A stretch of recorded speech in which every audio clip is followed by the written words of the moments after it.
Dans mon travail de chercheur et d'astrophysicien, j'ai toujours accordé une importance extrêmement importante à ce qu'on appelle la vulgarisation, c'est-à-dire sortir d'un laboratoire pour raconter ce que nous faisons.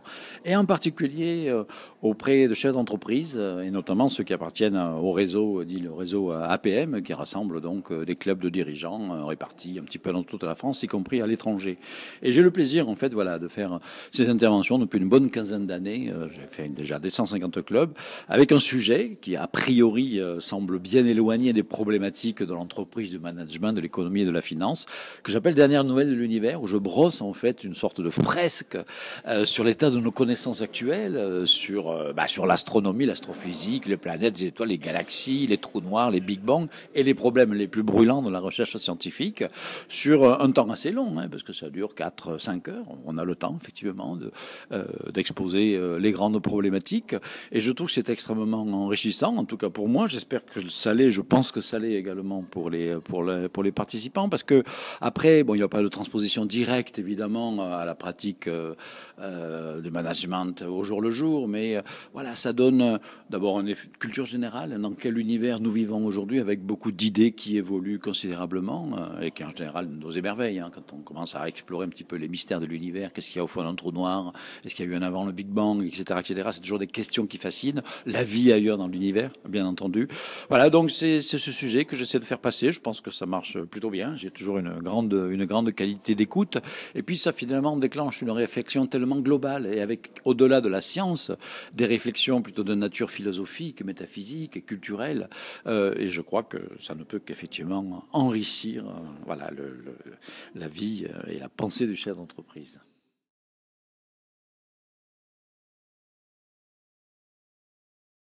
Beaucoup me disent d'abord que ça leur apporte un bol d'air frais extraordinaire par rapport aux problèmes quotidiens auxquels le chef d'entreprise est constamment confronté.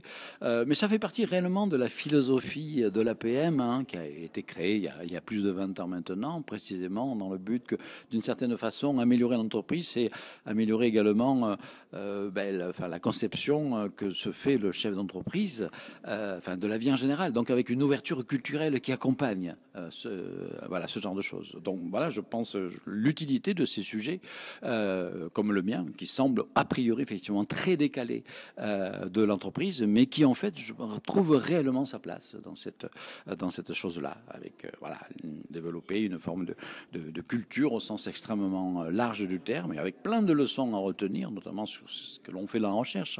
La recherche, c'est constamment sortir des sentiers battus, remettre en question les modèles, toujours aller de l'avant, ne jamais rester statique et figé. Et ça, je pense que ce sont des leçons essentielles qui ne marchent pas seulement dans la science, mais dans tous les secteurs de l'activité, en particulier évidemment l'activité économique.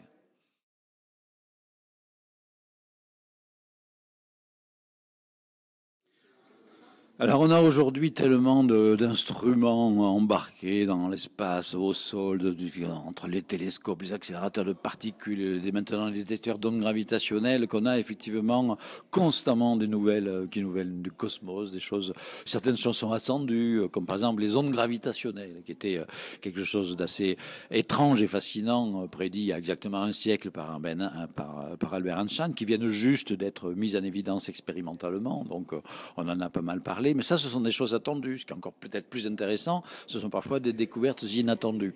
Alors, qu'est-ce qu'on espère, entre autres choses? Il y a toujours les grands mystères qui fascinent le public. J'ai déjà mentionné les trous noirs, le Big Bang et la vie dans l'univers. Voilà. Alors, je pense que peut-être l'une des choses qui sont les plus attendues et qui fascinerait le plus, c'est la confirmation que nous ne sommes pas seuls dans l'univers, c'est-à-dire qu'il y a d'autres formes de vie dans l'univers. C'est aujourd'hui un sujet scientifique extrêmement foisonnant, extrêmement actif. C'est plus du domaine du tout du rêve, de l'utopie, de la science-fiction. On a réellement des travaux qui mettent ensemble des astrophysiciens, des planétologues, des biologistes, tout un ensemble de choses. Ça soulève une quantité de questions absolument passionnantes. Et dans l'état actuel des choses, on peut pas dire qu'on a trouvé, mais il y a de bonnes chances pour que peut-être dans les 20 ou 30 années à venir, on ait enfin la preuve qu'il y ait effectivement d'autres formes de vie dans l'univers. Et ça, je pense réellement que ce sera un événement important dans l'histoire de l'humanité, simplement pour la façon de nous penser, nous, dans notre rapport au cosmos, le fait d'en fait enfin être certain qu'on n'est pas seul, donc qu'on n'est pas au centre.